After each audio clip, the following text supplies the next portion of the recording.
Saudara-saudara, kalau di dalam kitab Perjanjian Lama, Allah itu sering memperkenalkan diri dengan I am who I am, atau dalam bahasa Ibrani-nya Ehye, Esher, Ehye, yang berarti aku adalah aku. Jadi kalau Yesus mengatakan akulah jalan kebenaran dan kehidupan, dia sedang memperkenalkan bahwa aku yang adalah sekarang jalan kebenaran dan kehidupan itu sebenarnya sama dengan aku yang ada di dalam kitab Perjanjian Lama. Tapi kita tidak akan bicara tentang bagian itu. Saya akan mengajak kita untuk membuka bagian yang dicatat oleh seorang Rasul Yesus yang bernama Yohanes. Saudara-saudara, Yohanes ini adalah seorang dari ke-12 murid Yesus yang kemudian dia dibuang di salah satu pulau yang bernama Pulau Patmos. Yang menarik sekali bahwa kitab Injil menikmati bagian ini supaya kita bisa bersaut-sautan. Saya baca ayatnya yang pertama dan saudara ayatnya yang ke-14, saya 15 dan kita sama-sama ayat yang ke-16. Sudah siap? Masih ingat ayatnya? Yohanes berapa? Oke. Yohanes 12 ayat 13 sampai dengan ayat 16. Bunyinya demikian. Mereka mengambil daun-daun palem dan pergi menyongsong dia sambil berseru, Hosana, diberkatilah dia yang datang dalam nama Tuhan Raja Israel. Yesus menemukan seekor keledai.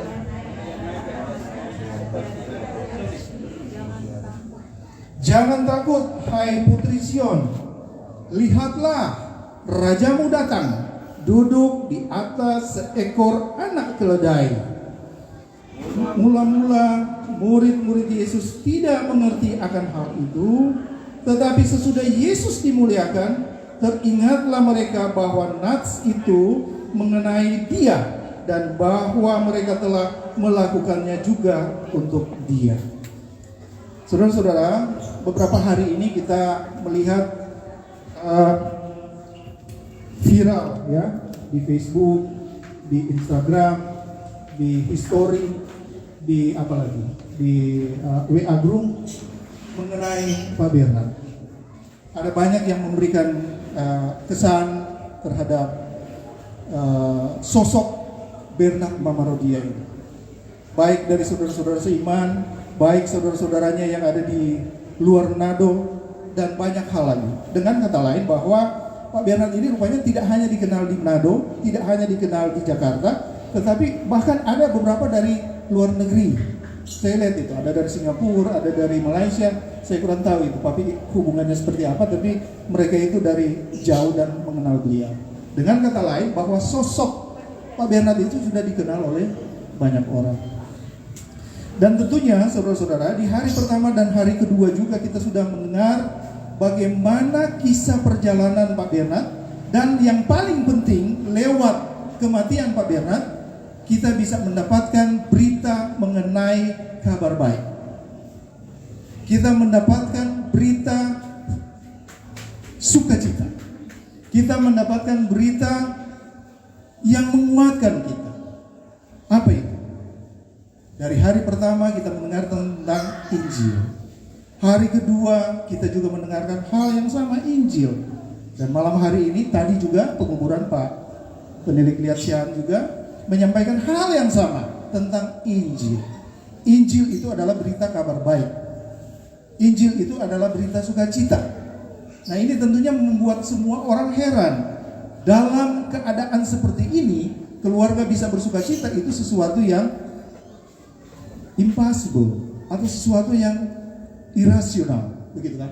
Tetapi mengapa sukacita keluarga itu bisa meluap, sukacita keluarga itu bisa tampak dari roman muka, dari ketika kita berbicara, itu bukan karena saudara dan saya memberikan sukacita kepada keluarga, Tetapi yang pasti keluarga itu memiliki sukacita itu di dalam karena ada sesuatu yang mereka miliki, dan kepemilikan itulah yang membuat mereka meluap sukacita. Betul Bu Cici? Betul. Tapi saya salah. Mau koreksi. Sama dengan kita pernah tahu. Ya, saudara-saudara, seperti yang kita lihat di dalam kitab Yohanes pasal 12 ini, Yohanes sedang menjelaskan atau memberikan suatu narasi kisah menjelang kematian Yesus yang di dalamnya ada beberapa hal yang dia singgung di sini. Kalau kita baca di ayat pertama itu, dia bicara tentang pesta mengenai pesta Paskah. Paskah itu adalah hari raya pembebasan bangsa Israel dari perbudakan Mesir, atau dalam bahasa Ibrani-nya adalah Pesah. Pesah itu berarti dia meloncati atau melompati.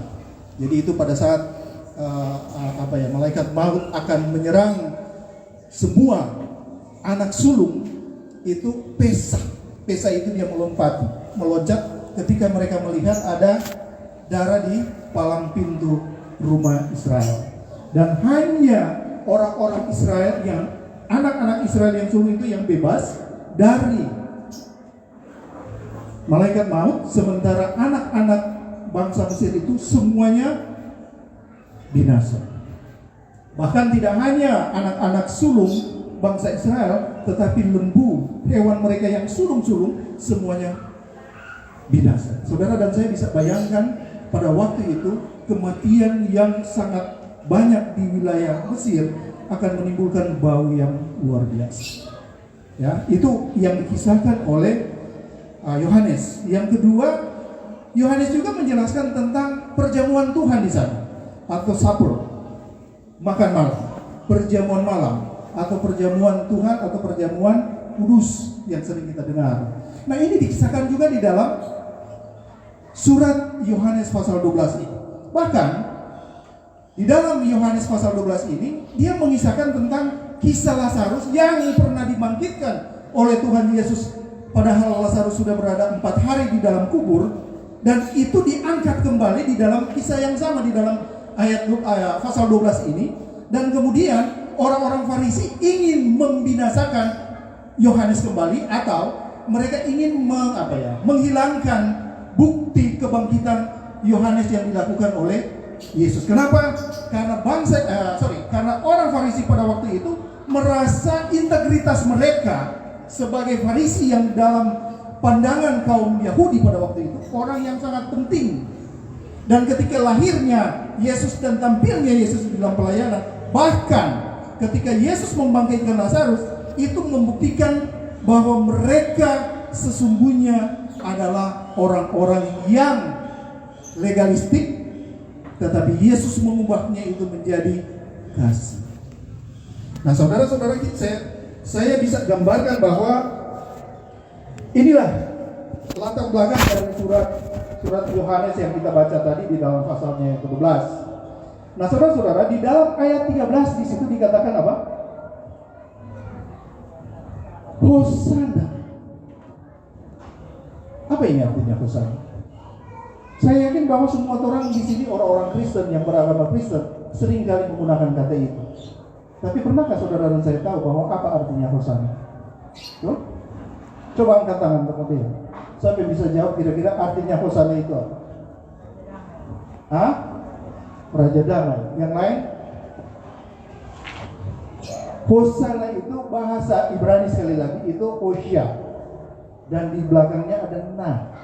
Nah di sini adalah doa atau permintaan.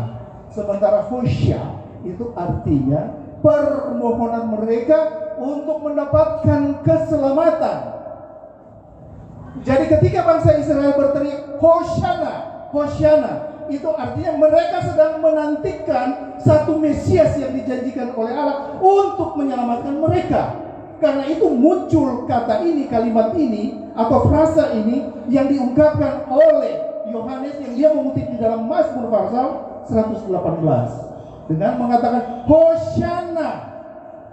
Mereka sedang menantikan keselamatan yang dinantikan oleh Allah lewat seorang Mesias.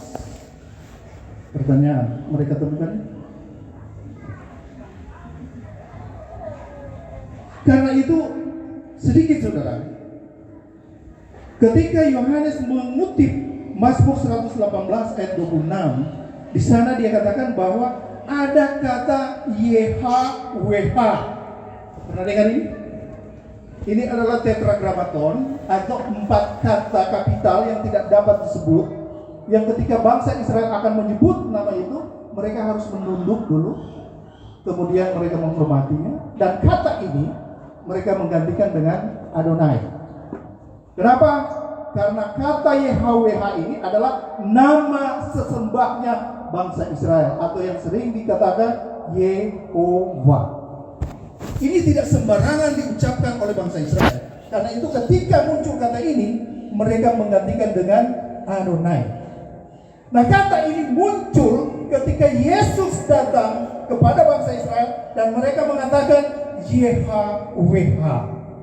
Apa artinya? Mereka tahu bahwa apa yang mereka sebut dengan Hosanna, kami menyampaikan permohonan keselamatan, dan kini Yesus sendiri atau Allah sendiri yang telah datang, mereka sanggup menerima atau menolaknya. Ya, mereka menerima atau menolaknya? Menolak. Apaan? Masa model begini Mesias? Masakan anak tukang kayu bisa menjadi Mesiakah yang diurapi oleh Allah, yang dapat membebaskan mereka tidak hanya dalam konteks secara imperialis, secara kebangsaan, mereka diperbudak, mereka dianiaya, mereka dijajah. Yang mereka nantikan seorang Mesias itu adalah Mesias yang dapat membebaskan mereka dari perhambaan atau membebaskan mereka dari imperialis, yang terakhir adalah imperialis bangsa Roma. Yesus atau YHWH atau Yehuwa ini, atau yang disebut dengan aku adalah aku ini yang datang, tidak hanya untuk membebaskan mereka dari imperialis Romawi, tetapi Yesus ingin mendirikan satu kerajaan yang imamat dan rajanya. Tapi mereka tidak mampu melihat bahwa sosok yang dijanjikan Allah ini ada di dalam Yesus. Kuncinya, kalau kita perhatikan, Raja naik keledai.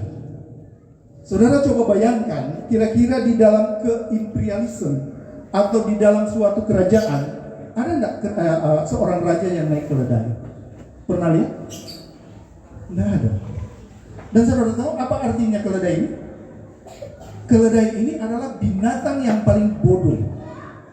Dan bayangkan kalau dikatakan Mesiakah, Yesus yang adalah yang diurapi atau raja yang diurapi, kemudian raja yang mereka nantikan itu bukan datang dengan kuda yang megah, tapi datang dengan keledai yang bodoh.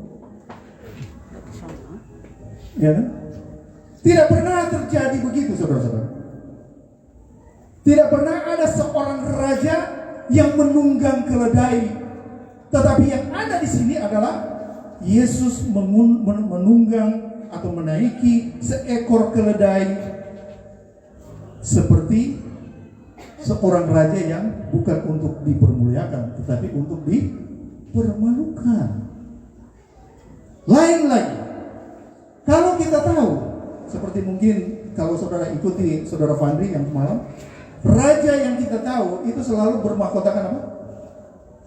Mahkota kerajaan, mahkota kemuliaan. Tetapi yang ada pada Yesus adalah mahkota dunia. Semua raja di dunia ini memiliki prajurit-prajurit yang tangkas, prajurit-prajurit yang handal. Tetapi Yesus tidak memiliki itu. Dia hanya memiliki 12 prajurit. Itu di barisan pertama, barisan kedua 70 murid, barisan yang ketiga 5.000 murid. Dan mulai dia tersebar sampai di Indonesia sekarang. Semua raja yang ada di dunia ini memiliki infrastruktur, sarana yang luar biasa, mesin perang yang luar biasa, dan mereka datang dengan pedang. Tetapi Raja Yesus tidak datang dengan pedang, tapi dia datang dengan sebuah kata sederhana. Apa? Kasih. Tapi justru kasih itu bisa menguasai dunia, dan kasih itulah yang menaklukkan dosa. Kasih itulah yang membebaskan saudara dan saya dari perhambaan dosa. Kasih itu juga lah yang membuat kita terbebas dan memiliki suatu kepastian. Amin ini? Keluarga amin ini? Kita memiliki suatu pembebasan bukan dengan pedang, bukan dengan anak panah, bukan dengan mesin perang, tetapi dengan kasih. Dan paling perkataan Yesus yang paling hakiki sekali adalah, engkau mengatakan kasihilah kepada semua orang, tapi aku akan berkata kepadamu, kasihilah apa? Musuh-musuh. Tidak pernah ada, saudara-saudara, di dalam perjalanan sejarah kehidupan manusia yang memiliki status sebagai seorang raja yang dapat berkata hal seperti yang Yesus katakan. Yang terakhir, di dalam kisah Yohanes ini, dia mengatakan apa? Bangsa Israel sedang merayakan hari raya Pondok Daun. Dan biasanya kalau hari raya Pondok Daun itu adalah satu hari yang mereka rayakan untuk kemenangan mereka. Itu biasanya dengan mereka mengambil daun-daun palem, tahu palem? Daun-daun kelapa, dan kemudian itu mereka sebari di jalan di mana seorang raja akan datang. Dan itu dilakukan kepada Yesus. Saudara tahu arti kelapa ini atau palem? Boleh orang mulai bikin investigasi dengan palem ini. Gini, saudara coba perhatikan, siapa yang pernah tahu pohon kelapa? Apa yang bisa dimanfaatkan dalam pohon kelapa itu? Orang mulai dari DP apa? Akar. Berguna? Boleh. Orang bikin mebel sekarang. Kalau kupa dulu bikin kayu api bakar portela. Tapi sekarang orang-orang sudah lebih mengerti, bikin furniture. Tahu? DP batang, orang bikin apa? Sama, dorang bikin juga meja, dorang bikin kursi, segala yang indah-indah. Sampai di mana? Sampai di Batam, sampai pada di Mafafa. Ibu Yeti paling tahu ini. Ibu Yeti lebih ekspor gitu ya. Nah, sampai di Mafafa bisa digunakan? Bisa. Sekarang orang masuk, kalau DP Mafafa baru DP Daun. Bikin apa kata? Sesat.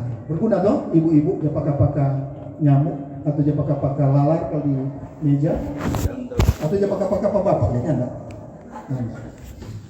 Kalau sekarang dong sampai dibuang, DP Gonofu, tahu Gonofu tuh? Serabut. Itu udah dibikin apa? Apa?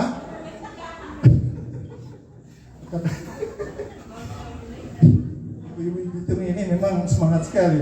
Makanya teman tunggu minggu depan ada nasi jahat 20. Iya, baru DP batok kelapa, bikin apa? Ada kan lingkaran itu jadi bikin for pakai jam minum satu endang. Iya toh? Kemudian masuk pada DP isi di dalam, DP daging. Ada orang yang bikin kalau dia kelapa muda, lihat paling tahu. Bikin apa? Kelapa sal. Kalau dia setua jadi apa? Santang for. Wow. DP air bikin apa? DP air bikin obat dengan natali kokos karena salah. Nah, sekarang saya tanya, apa yang kurang dari kelapa itu? Tidak ada. Ini yang dimaksud dengan suatu kemenangan yang dianatomikan atau dianalogikan seperti kelapa.